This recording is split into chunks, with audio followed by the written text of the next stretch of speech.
Hi అందరికీ నమస్కారం. Welcome to real news. ముందుగా మా రియల్ న్యూస్ చూసే ప్రేక్షకులందరూ మా ఛానల్ని సబ్స్క్రైబ్ చేసుకోవాలని సవినయంగా కోరుకుంటున్నాను. Please subscribe my channel. అందరికీ నమస్కారం. నా పేరు కల్లూరు రుద్రకిరణ్. నేను జగనన్న సంకల్పం అనే మూవీని తీస్తున్నాను. అందులో మన సారు పోసాని కృష్ణమురళి సారు నటించడం నా అదృష్టంగా భావిస్తున్నాను. సార్ రావడం నాకు చాలా ఆనందకరంగా ఉంది. జగనన్న సినిమా తీయాలని చెప్పేసి నాకు ఎంతో కోరిక ఉంది. నేను ఆ సినిమా తీసి ప్రజలకి కూడా జగనన్న చేసే మేలు అందరికీ తెలియజేయాలని చెప్పేసి నేను ఈ సినిమా తీయడం అనేది జరుగుతుంది. జగనన్న సీఎంగానే కాకుండా ఫ్యూచర్లో పిఎం అయ్యే వరకు నేను ఇలా సినిమాలు తీస్తూనే ఉంటాను. నేను 2018 నుంచి జగనన్న సార్ది షార్ట్ ఫిల్మ్స్ తీస్తున్నాను. ఇలా కాదు అని చెప్పి ఒకేసారి మన అందరికీ తెలియాలి, అతని గొప్పతనం శాశ్వతంగా నిలబడాలి అని చెప్పేసి జగనన్న సంకల్పం అనే చిత్రాన్ని తీయడం అని జరుగుతుంది. ఆ సినిమాలో మన సారు నటించడం నాకు చాలా ఆనందకరంగా ఉంది. థ్యాంక్ యూ అండి.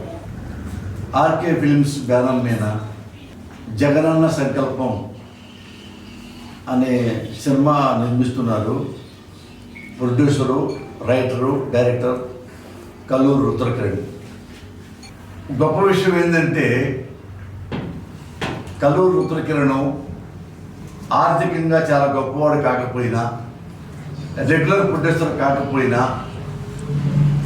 ఎలాంటి కమర్షియల్ థాట్స్ లేకుండా ఒక పైసా లాభం నాకు వస్తుంది అనే ఒక ఆలోచన కూడా లేకుండా కేవలం జగన్మోహన్ రెడ్డి గారి మీద ప్రేమతో, ఆయన బాగుండాలి అనే కోరికతో ఇంత డబ్బు పెట్టి సినిమా తీస్తున్నాడు.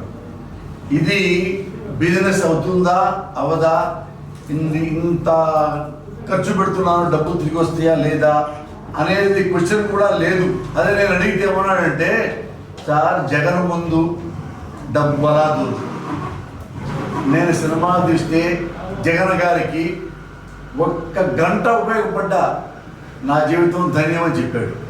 ఎందుకంటే నేను కూడా జగన్ అభిమాని కాబట్టి. కానీ ఈయన నాకంటే 100 రెట్లు వీరాభిమాని. ఇంతవరకు జగన్ గారిని కలిసాడో లేదో నాకు తెలియదు, కానీ జగన్ గారి మీద ఎన్నో షార్ట్ ఫిల్మ్స్ తీశాడు. ఒక్క పైసా డబ్బులు లేవు. ఇప్పుడు ఈ సినిమా ఇంత ఖర్చు పెట్టి తీస్తా, ఇల్లు అమ్మాడు, పొలం అమ్మాడు, అప్పు చేశాడు నాకు తెలియదు, కానీ ఎందుకు తీస్తున్నావు ఈ సినిమా, ఇందులో ఏ హీరో లేరు కదా అంటే, ఏ హీరో లేవట్లేదు సార్, ఈ రాష్ట్రం మొత్తానికి ఒకటే హీరో సార్, ఆయన మా జగన్మోహన్ రెడ్డి గారు.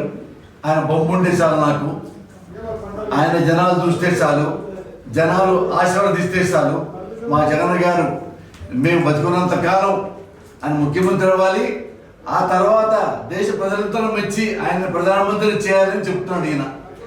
మరి ఎంత పెద్ద ముఖ్యమంత్రి గారు అమ్మాను నేను ప్రత్యేకంగా చెప్పక్కర్లా. జనరల్గా ప్రెస్ మీట్ పెట్టి ఒక నిమిషం మాట వెళ్ళిపోవడం వేరు, కానీ ఇన్ని లక్షలు కోట్లు పెట్టి సినిమా తీస్తూ జగన్ గారి మీద ఇతను ఊరూరా తిరుగుతున్నాడు అంటే, మా ముఖ్యమంత్రి జగన్ గారు మా డైరెక్టర్ని గుర్తించాలి. ఎందుకంటే ఇంత మంచి అభిమానుల్ని జగన్ గారు ఎప్పుడు వదులుకోరు. ఇప్పుడు ఆయన అండదండలు పుష్కలంగా ఉంటాయి. ఇలాంటి మంచి మనిషికి ప్రజల యొక్క అండదండలు కూడా చాలా మంచిగా ఉంటాయి. ఈ జగన్ గారు చూస్తే బాగుంటుంది. ఎందుకంటే ఈయన జగన్ గారు మెహర్బానీ కోసము, ఏ బిల్డప్ కోసం సినిమాలు తీయటం, కేవలం జగన్ గారు చేసే మంచి పనులు, ఆ మంచి పనులు చూడండి, మీరు ఆయన ఆశీర్వదించండి అనే తప్పితే ఇంకొకళ్ళు తిట్టి మరొకళ్ళు తిట్టి జగన్ గారిని బాగా పొగిడి ఆ టైప్ సినిమా కాదు.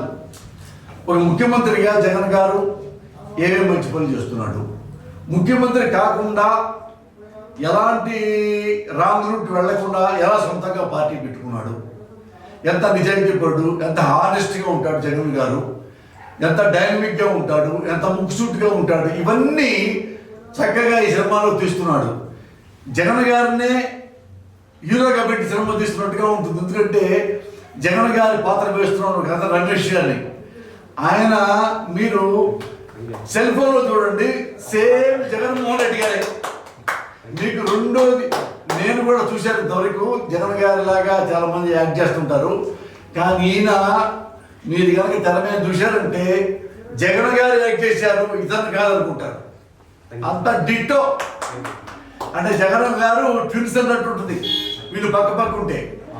అలాంటి మనుషులు పట్టుకున్నాడు మా డైరెక్టర్ గారు ఈ రమేష్ గారు. ఇప్పుడు ఇలా ఉన్నారు కదా, మీ తెర మీద ఉంటే జగన్ గారితో ఎలా యాక్ట్ చేస్తాడు జగన్ గారి లాగా, సేమ్ ఫేస్ కూడా జగన్ గారి లాగా అయిపోద్ది.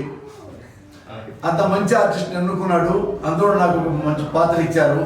ఈ సినిమా తప్పకుండా ప్రజలు చూడాలి, ఆశీర్వదించాలని మనస్ఫూర్తి కోరుకుంటున్నాను. నమస్కారం. Thank you sir, thank you.